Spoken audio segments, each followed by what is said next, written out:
All right, so when you're looking at this set, um, a couple things that get confused often. Okay? A lot of students will misinterpret this form. Okay? This is not absolute value of negative 14 times negative 8. Okay? What this is, you just work from left to right.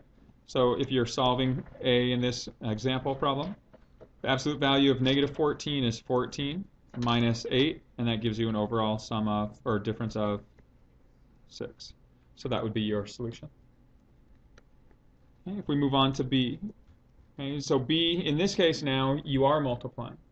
Okay, so you take negative 4, and you're going to multiply that by the absolute value of negative 8, which is 8. So negative 4 times 8 gives you an overall negative sign product of 32. So you get negative 32 as your product here.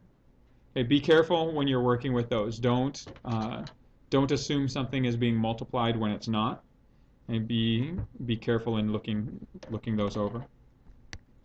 All right, now C winds up being this type of problem right here. We have an irrational number and a rational number inside an absolute value. So what we want to do is we want to determine, is pi minus 3 greater than 0 or less than 0?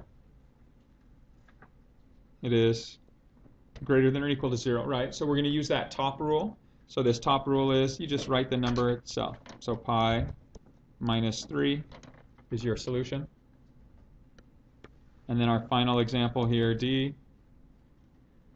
we have the same thing, a rational and irrational number inside that absolute value. So you determine, is the given expression 2 minus pi negative or non-negative?